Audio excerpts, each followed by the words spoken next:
back with another episode of AFTERSHOCKS TV right here on the CMS network. And on today's episode, our guest is coming to us from the great city of San Diego, California. From heavy rock stalwarts MEZZOA, we got guitarist, vocalist Nacho joining us on AFTERSHOCKS. What's up, Nacho? How are you, man? What's happening? I'm good. Thank you. Yeah, man. Thanks for coming on, man. Let's get into it, bro. You guys gearing up to release your sophomore full length, man, on Golden Robot and Ironhead Records. Yes, sir. You just put out the new single, first track in the video for Where'd You Go? It's available now for streaming and purchase for everyone out there. And man, dude, it's been a while since we heard some new music from the band. About 5 years ago, I think, since Travel, man.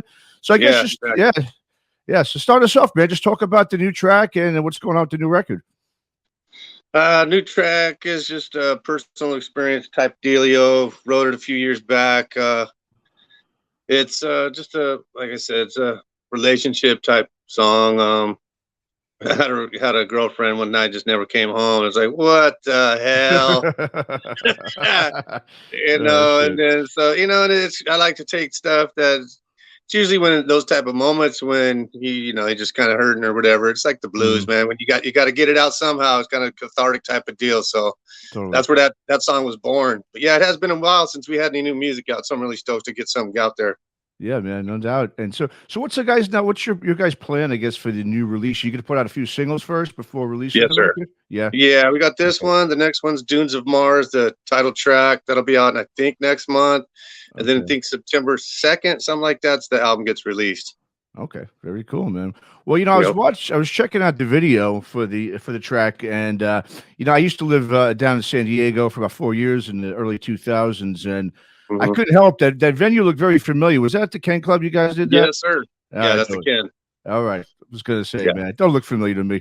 The other thing I noticed, man, watching the video is that you guys are no longer a power trio. It looks like you got a 4-piece now. Yeah, well, that's the thing.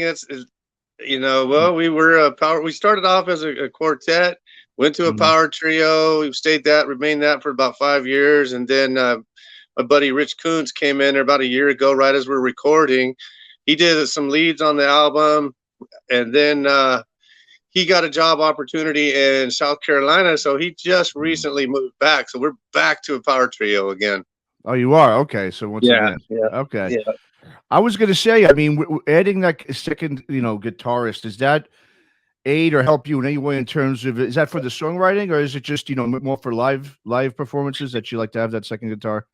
Well, yeah, it's pretty rad to have the live, the harmony sometimes works out. I went to now a harmony pedal that helps you out with the vocals. Okay. But the leads were kind of awesome. I like to have lead guitars. I'm not the best lead guitarist. I do what I can.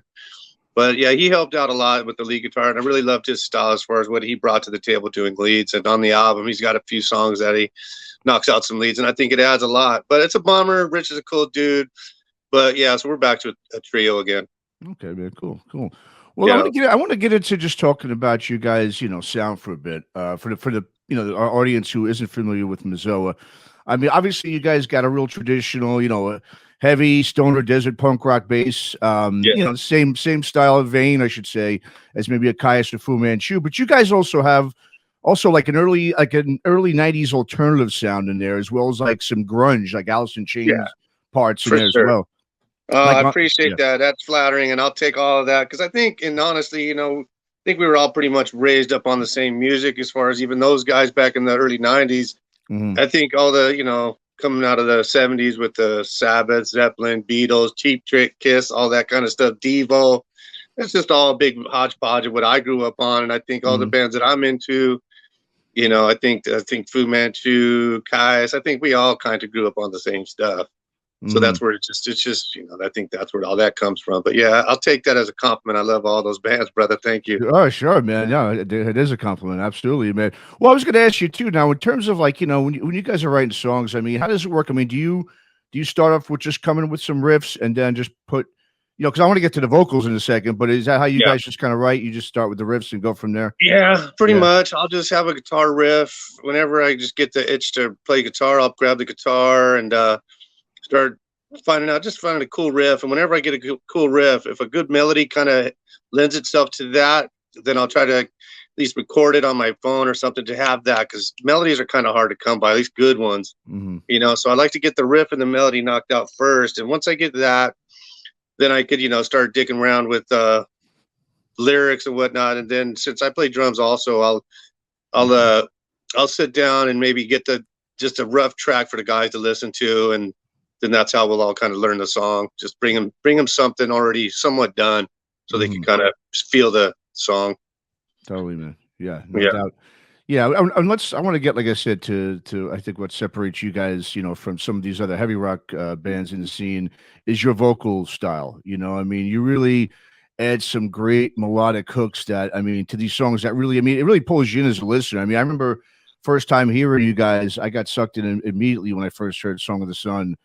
And, right I mean, and like I said, there's some great vocalists in the heavy rock scene, but like I said, your style is different. It's kind of to me, it's like a mix of like, it reminds me of like Evan Dando from the Lemonheads or Eric Wolfson from the Alan Parsons Project. It's just real, it's a really it's a unique voice, man. Yeah, absolutely, man. So, I mean, how do you talk a little bit about how you developed your unique style as a vocalist there? I just figured I was just going to sing my voice. I mean, I never really tried to, and whenever I would try to sing, hard rock or whatever, I just felt like it was contrived. And it never sounded good. In the early years of trying to be in a band and be a vocalist, I just said, just sing what you can sing in your range, So I just basically sing my voice. It's nothing too out there. I don't think it's too rock and roll. It's just basically, it's just almost my talking voice with melodies on top of it, basically. Okay. Yeah. If that makes sense. Man. Yeah, it does, but it works. Like I said, it sounds great, man. It really is. Thanks, bro. Unique, I really appreciate that. Thank you. Of course, man. Cool. Yeah, so another thing you guys do differently, and I kind of wish a lot more bands really within the heavy rock spectrum would kind of do, is you don't overdo the length of the songs. Every song you guys, I think, have released has been under the 5-minute mark, which I love personally. Yeah. Like I said, so many great stoner and doom bands, but I feel sometimes they kind of, add in a couple of minutes of like psychedelic experimentation, which is cool, but sometimes I think it's sort of sometimes unnecessary, like in some of these songs. Right. So with you guys, like I said, you guys have more of, I would say, like a punk centric feel to it, because almost a Ramones kind of just get in and get out, get in and get out. Riff, verse, chorus, maybe a lead, maybe not, and get the hell out of there. Because ADD, man, I got ADD. I don't got. I ain't the. I'm like I said, I just want a good little riff, good little melody, and then shut it down. Get to the next one. Mm-hmm. Yeah. But I mean, that being said, brother, I mean, the next song off of the album, the Dunes of Mars, that's probably one of the longest songs I've ever written. It's just kind of a slower song, so it does take a minute, but it's pretty badass. It's definitely along those lines that you were speaking. It's a little more stonery, a little more, it's 7 minutes long. Okay, hey, that's good. But, but it's the only one. It's cool, man. I think it's a bitchin' tune, man. So yeah, and there's only one of them on the album. Everything else is good 3 to 4 minutes long, and then get out. You know what I mean? Sure. Yeah. Well, once again, like I said, if the song calls for it, man, there's absolutely, you write it out. That's for sure. That's the way it goes. Yeah. No, absolutely. Yes, man. Yeah. For sure. Well, let's talk a little about the San Diego scene, man. I mean, I was saying to someone recently that to me right now, here in the States, man, there's 3 places that really have just become sort of ground zero, I think, for this, heavy rock revival that we're kind of seeing these days, man. On the East Coast, Philadelphia's blowing up. Down south, obviously, Austin and just Texas in general. And obviously, I think, and to me on the West Coast, really is San Diego. I mean, right now you got bands like yourselves.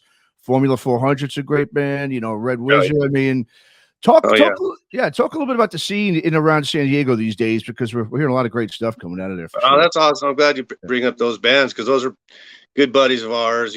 Kip Page is such a supporter from, he was in Ride the Sun before and Silo, but now he's doing the Formula 400 project. And he's been really supportive and really instrumental in us kind of getting out there, as far as, getting us in the ears of cats like John Gist from Vegas. He's really put us on some really bitchin' shows out there. Real big supporter of the scene. And San Diego, we do got some good hard rock bands, and it's a real supportive group. I've always wanted this back in the day when we were doing, in the early 2000s or whatnot. We just didn't really have a good scene, not a bunch of clubs, and not too many people supported each other. But right now, everybody's got love for each other. Everybody supports each other. Everybody goes to each other's shows, and it's a cool scene right now for sure. Yeah. Because I remember when I was living down there in the early 2000s. I mean, really, it was mostly like, the punk rock reggae, stuff that came out. Obviously, like Slightly Stupid and, I remember even earlier than that, you had been like Sprung Monkey, man. They were huge, and and obviously then later on POD came in. But I mean, to me, I think when I started seeing a lot of the changes in the San Diego scene was when Earthless really took off, and sure. with the 70s hard rock inspired stuff, and then you had bands like Sacramonte and Harsh Toke and all those guys. So, what I was going to say, so I mean, for you though, as a San Diego native, man, I mean, from your experiences, when did you really start seeing this sort of scene starting to take off in San Diego? Well, like shoot, it was about 5 years ago when I was just trying to do my my solo project, but there was a couple other bands that we were dicking around with, Supersonic Dragon Wagon, but it was still kind of fragmented. And then, I guess I would have to say when Desert Suns came around, when, Ride the Sun was kind of just on their back end, because I know they were kind of leading the charge there for a minute, but they, their singer or guitarist, he took off back to Minnesota, but I guess it was about the late 2018, 2019, something like that, when you started to see a turn and the hard rock starting to take hold over here. Okay. Yeah. Yeah. No, like I said, it's been really blossoming, these bands out of San Diego, man. It's great to see. Yeah, and just on top of that, it's funny because the guy I was just mentioning, Lyle Arboleda, that's who it was, the singer, guitarist from Ride the Sun. When he went back to Minnesota, it just kind of died for a little bit. Our scene was kind of dying, but all of a sudden he's calling me back. He's like, man, I'm coming back out there. You guys are kind of putting San Diego back on the map, and it seems like you guys are doing a lot of stuff out there. And I'm like, I feel it too. Like I said, I'm not Ride the Sun, but Formula 400 really kicking ass. And there's a bunch of other bands too. Red Wizard, who was the other one? The Great Electric Quest. There's a ton of bands out here, really good bands. They're hard working. It's just a fun little scene. Like I said, Desert Suns is another band. I don't know if I just mentioned them, but it's starting to be a cool little scene out here for sure. Yeah, no doubt, man. So now, what's next for the band for you guys in terms of like playing live? I mean, you got some shows I saw lined up coming up. Yeah. Are you guys when the new record comes out, are you gonna do any sort of festivals or tour or anything? I'd love to. Yeah. Right now we got just the next show is July 28th with Formula 400, Foster Mother. And who the hell else? There's somebody else on that bill. God dang it. I forget. Us and whatever. I'll remember. But I think in September. Oh yeah, that's right. I got to mention our Socal Heavy Jam we got coming here in October. Okay. We're gonna get a bunch of bands. We got a ton of bands coming out here for that. Void Vader, band 16. They're from San Diego. We just got it's a 9-band bill. We're just trying to start it off here, and that should be like a month after we put our album out. We haven't got a tour planned or anything, but that's going to be the first real big deal that happens after we release the album. But I sure would like to do a little tour, do a little winter run, maybe up California way, something like that. Not too big, but that'd be cool. Yeah, no doubt. So when can we expect the new record to be released? Is there a date set yet or not? I think it's September 2nd, I believe, if I remember right. They did tell me the Golden Robot Records and Ironhead Records, who are the labels, they said they did send me something. So I do believe, if I'm not mistaken, September 2nd is the date of the album release. Okay, very cool. So it's going to be a good album. I'm pretty proud of it. It took a while to get out here, but I think it's pretty chock full of hot hits. Nice. Hot hits, huh? Yes, sir. Oh yeah, man. Yes, oh yeah. Well, if it sounds anything like the last record, man, then I know the fans will be very happy, man. But man. So once again, new single is "Where'd You Go" from San Diego Desert Rock Heavyweights MEZZOA. And Nacho, man, let the listeners know where they can keep up with the band in general, as well as check out, merch and tour dates and all that good stuff. Well, I guess MEZZOA Bandcamp is one spot. MEZZOA.bandcamp.com. That's one. Spotify. We're on Spotify. I think there's a couple other. I want to say D's Nuts, but there's some Australian label. Deezer. Yeah, Deezer. Yeah, but I had to throw that in there because when I saw my D's. But sounds I mean, that's basically yeah, it's a little comedy over there. We knuckleheads over here. Got to go for the comedy. But as far as as far as that goes, you can check us on Instagram and whatnot. I mean, we're still working on getting our promotional stuff on point, and I appreciate you giving us some love right now, because every little bit helps. And I realized the label's really kind of putting a push out there for us. And it's cool to see getting reviewed and, you know, people starting to hear it. So I really do appreciate it. Thank you so much for all that. Yeah, man. Oh, it's anytime, man. It's my pleasure, man. Once again, MEZZOA, new single, Where'd You Go? It's out now on Ironhead and Golden Robot Records. Nacho, man, once again, thanks for coming on Aftershocks, man. Great time chatting with you, man. I appreciate you, man. Thank you so much.